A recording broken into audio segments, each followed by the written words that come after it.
পৰিৱৰ্তনটো আমি ৰাজনৈতিক শ্লোগান হিচাপে দিছিলোঁ, কিন্তু যিটো ৰাজনৈতিক শ্লোগান হিচাপে পৰিৱৰ্তন শব্দটো আমি ব্যৱহাৰ কৰিছিলোঁ, আৰু আজি চৰকাৰত আহি দেখিছোঁ বিটিচি ছেক্ৰেটাৰিয়েটৰ পৰা ভিচিডিচি লৈকে যদি পৰিৱৰ্তন আনিব নোৱাৰে, তেতিয়া আমাৰ অঞ্চলৰ ৰাইজ কেতিয়াও ডেভেলপ হ'ব নোৱাৰিব। এখন ভিচিডিচিত যদি গাঁও সভা হয়, ছ'চিয়েল অডিট হয়, সকলো স্কিমবিলাক ঠিকমতে ধৰা হয়, 5 কোটিলৈকে বছৰত 7 কোটিলৈকে টকা আনিব পাৰে এখন ভিচিডিচিত। আৰু আমাৰ এই বড়োলেণ্ডত 420টা ভিচিডিচি আছে।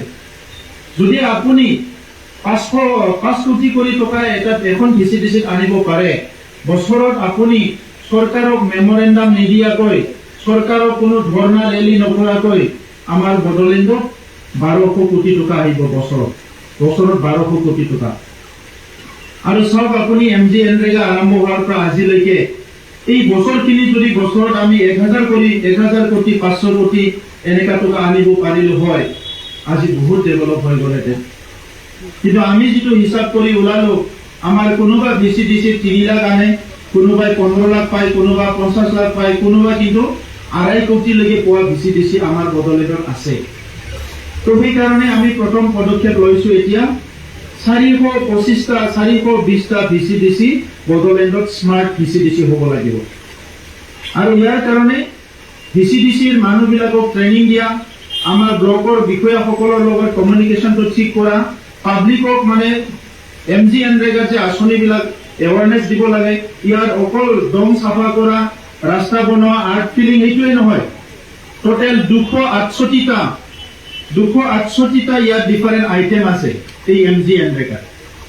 আৰু এই 268টাৰ যদি আমাৰ যিবিলাক আইটেম আছে, সেইটো যদি বাস্তৱত লগাব পৰা যায়, এটা ভিচিডিচিত আমাৰ 20-25খন গাঁও থাকে, সেই অঞ্চলখিনি ডেভেলপ কৰাটো ইমান ডাঙৰ কাম নহয়। কিন্তু আজি আমাৰ ৰাইজক আমি সেই কথাবিলাক ইমান বছৰে এৱাৰনেছ দিব পৰা নাই, সজাগতা কৰিব পৰা নাই, কি আছে কি নাই, ৰাইজক জনাবই বিচৰা নাই আমি। সেইকাৰণে আজি ৰাইজে ইয়াৰ বেনিফিটটো ল'ব পৰা নাই। আমাৰ ভাৰতৰ বৰ্তমানৰ প্ৰধানমন্ত্ৰী যেতিয়া তেখেতে ছিকিমত আহিছিলে আজিৰ পৰা কেইবাবছৰ আগত, তেতিয়া ছিকিম ৰাজ্যখন অৰ্গেনিক হোৱাৰ লগতে উত্তৰ পূৰ্বাঞ্চলটো অৰ্গেনিক হ'ব লাগে বুলি তেখেতে ঘোষণা কৰি কৈছিলে। অৰ্গেনিক হ'ব লাগে মানে বাই ডিফল্ট আমি অৰ্গেনিক হয়। আজিৰ পৰা কিমান বছৰ আগতনো আমি সাৰ ব্যৱহাৰ কৰিছোঁ, সাৰ ব্যৱহাৰ কৰা আমিয়ে ফাৰ্ষ্ট জেনেৰেশ্যন। মই যেতিয়া হাইস্কুলত পঢ়িছিলোঁ, খেতিত যেতিয়া কাম কৰিছিলোঁ, আমাৰ গাঁৱত মই ইউৰিয়া দিয়া মানুহ দেখাই পোৱা নাছিলোঁ। প্ৰথম ইউৰিয়া হয়তো মইহে দিছোঁ চাগে আমাৰ গাঁৱত, বেলেগ জেগাত দিছিলে, আমিয়ে ফাৰ্ষ্ট জেনেৰেশ্যন। তাৰ আগতো বাই ডিফল্ট আমাৰ মানুহবিলাক কি আছিলে, অৰ্গেনিকে আছিলে। তো আজি প্ৰধানমন্ত্ৰী কৈ যোৱাৰ পিছত আজিলৈকে আমাৰ এগ্ৰিকালচাৰটো অৰ্গেনিক কৰাৰ কাৰণে যিমান প্ৰচেষ্টা হাতত ল'ব লগা আছিলে সেইখিনি ল'ব পৰা নাই। এগ্ৰিকালচাৰটো এনেকুৱা হ'ব পাৰে, আমাৰ যিটো অৰ্থনীতি, আমাৰ ইকনমি, ইয়াত মানে 35% 35% ইকনমিটো অনলি এগ্ৰিকালচাৰে আমাৰ বড়োলেণ্ড অঞ্চলত দিব পাৰে। কাৰণ এতিয়াও 60% আৰু এবভ মানুহে আমাৰ অঞ্চলত খেতি কৰে। আমাৰ বহুতে ষ্টাডি কৰা নাই, এইকাৰণে কয় 80 কৰে 70 কৰে, কিন্তু এতিয়া বহুত কমি গৈছে। প্ৰায় 60% এভাৰেজ আমি ল'ব পাৰোঁ যে 60% মানুহে আমাৰ খেতি কৰে। আৰু সেই 60% মানুহকো যদি আমি ভালকে খেতি কৰাব পাৰোঁ, তেতিয়াও আমাৰ অৰ্থনীতি বহুত আগবাঢ়ি যাব। কিন্তু আমি দেখি পেলাই খুব বেয়া লাগিছে। এটা সময়ত এই অঞ্চলতে বেছি ঘূৰি আছিলোঁ, আজিকালি মই অলপ দক্ষিণো গৈছোঁ, ধুবুৰী ছাইডতো গৈছোঁ, বহুতবাৰ গ'লো, প্ৰায় 5-6 বাৰমান মই ধুবুৰীত গ'লোঁ। মানে এই দায়িত্ব লোৱাৰ পিছত মহামায়া মন্দিৰত মানে চাবলৈ বা বেলেগ কাম থাকে, তো তেনেকুৱা যাওঁতে মই দেখিলোঁ এতিয়া মানে ধুবুৰী অঞ্চলটো আমাৰ আঘোণৰ নিচিনা হৈ আছে। আঘোণ মাহত যেনেকৈ হয় আমাৰ কলা কথাটো সোণালী এটা বৰণ লয়, এতিয়া ধুবুৰীটো এনেকুৱা হৈ আছে। আৰু ঠিক পাৰ হৈ কোকৰাঝাৰ পালে একদম একো নাই। তো এনেকুৱা যদি হয় আমাৰ অৰ্থনীতিটো কেতিয়াও আগবাঢ়ি যাব নোৱাৰিব। তো এই কি কয়, আমাৰ এগ্ৰিকালচাৰটো যিটো আছে অলপ মডাৰ্ণাইজেশ্যনৰ দৰকাৰ হৈছে, ৰিভলিউচনাইজ এণ্ড মডাৰ্ণাইজৰ দৰকাৰ হৈছে।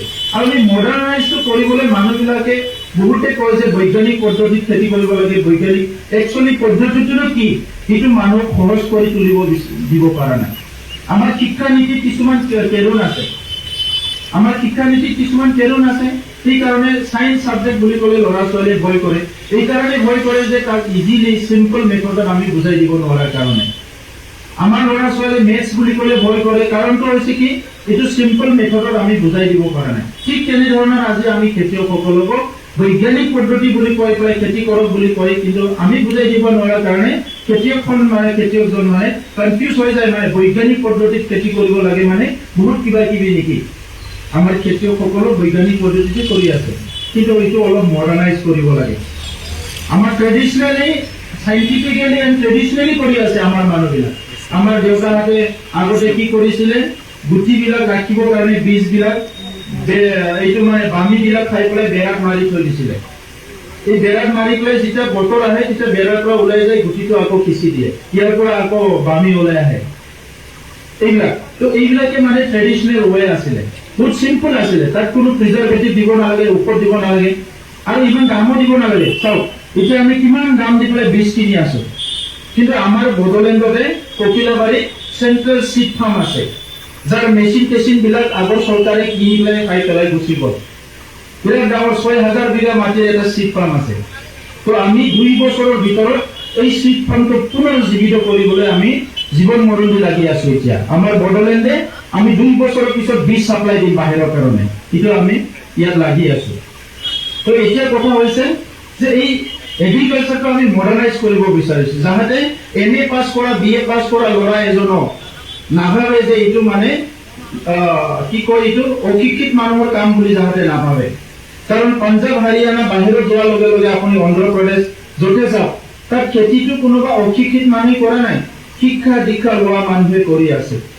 আজি যদি ইউৰোপ কাণ্ট্ৰি বিলাকৰ বাহিৰৰ কথাবিলাক আপোনালোকে ইউটিউবত চাই, সেই মানুহবিলাক কোনোবা ভাল শিক্ষা দীক্ষা লোৱা মানুহবিলাকে এগ্ৰিকালচাৰ কৰি আছে।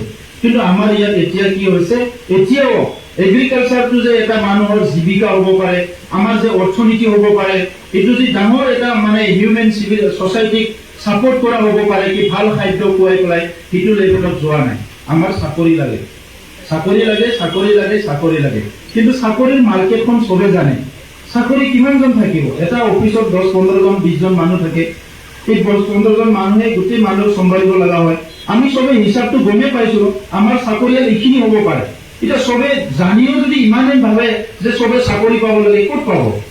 এই এনালাইচিছটো এতিয়া আমি সহজ কৰি পেলাই পাব্লিকে বুজি পাব লাগিব, আৰু আমাৰ যুৱকসকলকো বুজাই দিব লাগিব। গতিকে আমাৰ পাঠ্যক্ৰমতো সলনি আহিব লাগিব। মানুহ এজনে শিক্ষা দীক্ষা লৈ জীয়াই থকাৰ কাৰণে যি শিক্ষা লাগে সেই শিক্ষাটোৱে দিব লাগিব। সেইকাৰণে আমি বড়োলেণ্ড এডুকেশ্যন পলিচি এটা নতুনকৈ বনাবলৈ গৈ আছো, বড়োলেণ্ড এগ্ৰিকালচাৰ পলিচি এটা কৰিবলৈ গৈ আছো। আমাৰ খেতিয়কে কি কৰিব পাৰে, কি কৰিব নোৱাৰে, ইয়াৰ ওপৰত আমি এনালাইচিছ কৰি আছো। ইয়াৰ কাৰণে অকল আমাৰ বড়োলেণ্ডৰ নহয়, অসমৰ নহয়, ভাৰতৰ নহয়, আমাৰ ইজৰাইলৰ খেতিয়ক যিটো আছে তেখেতসকলৰ লগতো আমি কথা আৰম্ভ কৰিছো। মানে আমাৰ খেতিটো বেষ্ট খেতি হ'ব লাগিব, আমাক কোনো বাধা দিয়া নাই।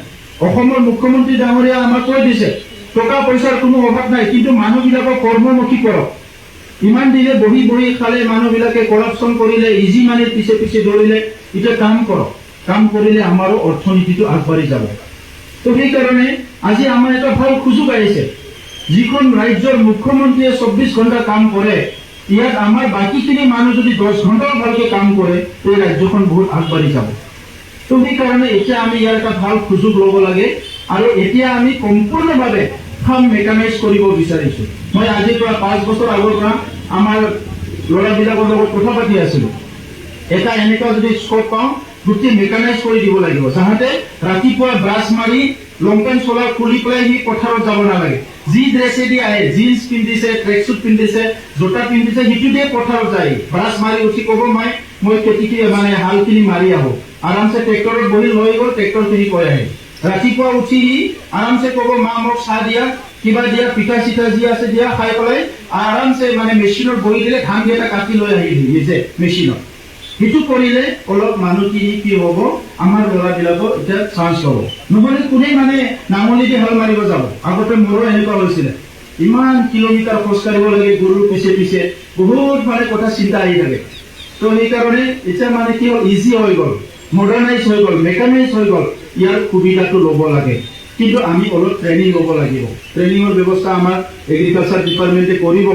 কি ইয়াৰ কঠিয়াবিলাক অলপ মেচিনৰ অলপ বেলেগকে আমি আনিব কি কৰিব লাগিব, ধানটো কাটাৰ কাৰণে অলপ সুবিধাজনক কৰি ল'ব লাগিব, মাটিবিলাক কি কি লাগে এইটো কৰিব লাগিব। কিন্তু আমি এটা ৰিসোৰ্স মেপিং কৰি আছো, এইটো ৰিসোৰ্স মেপিং বুলি কয়। আমাৰ বড়োলেণ্ডত কি খেতি হয়, কি খেতি নহয়, কি কাম হয়, কি কাম নহয়, বড়োলেণ্ডৰ মানুহবিলাক কি কৰে, কি নকৰে, কেই ঘণ্টা কাম কৰে, ইয়াৰ কাৰণে আমি এটা উপৰ লেভেলত ভাল এটা মানে কনসালটেন্ট লৈ পেলাই গোটেই বড়োলেণ্ডটো আমি ৰিসোৰ্স মেপিং কৰি আছো। এতিয়া হয়তো 2 মাহৰ ভিতৰত এই ৰিপৰ্টটো আমাৰ তাত ওলাই আহিব। এই ৰিসোৰ্স মেপিং কৰাৰ পিছত আমি পলিচি ল'ম আৰু গোটেই বড়োলেণ্ডৰ লেণ্ডস্কেপিং কৰি আছো। আমি এটা কম্পে মানে টিমৰ লগত কথা পাতিছো, ড্ৰোনেদি গোটেই বড়োলেণ্ডটো মানে ওপৰৰ পৰা এইটো মানে তেখেতসকলে এইটো সাৰ্ভে কৰি আমাক দিব যে ইয়াত এইখিনি মাটি খেতি কৰিব, এইখিনি ফৰেষ্ট, এইখিনি পুখুৰী, এইটো কৰি পেলাই গোটেই বড়োলেণ্ডখনটো এটা সাইন্টিফিকেলি আমি ৰিডিজাইন কৰিব বিচাৰিছো। নহ'লেতো ইয়াত ৰাজনীতি কৰি লাভ নাই। ভোট দিছে মানুহে, জিকি গৈছে, কি কৰিম এতিয়া? এতিয়া মানুহবিলাক আহিছে যে স্কুলৰ বিল্ডিং লাগে, এই যে ৱাল বাউণ্ডাৰী লাগে, আৰ্ট ফিলিং কৰিব লাগে, সেইখিনিতো কৰিবই লাগিব, এইটো চৰকাৰৰ দায়িত্ব। কিন্তু নতুনত্বটো কি হ'ব? আমাৰ যে মানৱ সমাজটো যে আগুৱাই যাব লাগে, অলপ যে ভাল এটা পৰিৱেশ পাব লাগে, সেইটো ক'ত পাব? এই কাৰণে আমি এটা পৰিৱৰ্তন আনিব লাগিব। আৰু শিক্ষা যিটো আমাৰ নীতি আছে, ইয়াত এটা পৰিৱৰ্তন আনিব লাগিব।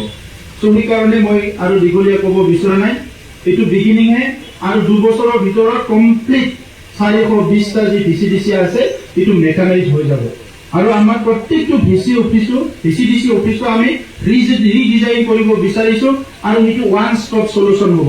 ভিচিডিচি অফিসতে আপুনি যাতে আধাৰ কাৰ্ড পাব পাৰে, ভিচিডিচি অফিসতে আপোনাৰ যিখিনি ইনফৰমেশ্যন লাগে, হেল্থ কাৰ্ডৰ পৰা আদি কৰি এভৰি সলিউশন যাতে ভিচিডিচি অফিসত হ'ব পাৰে, এইখিনি ব্যৱস্থা আমি ভিচিডিচিতে কৰিব বিচাৰিছো। ট্ৰেইনিং যি লাগে এইটো সম্পূৰ্ণ ভিচিডিচিতে হ'ব।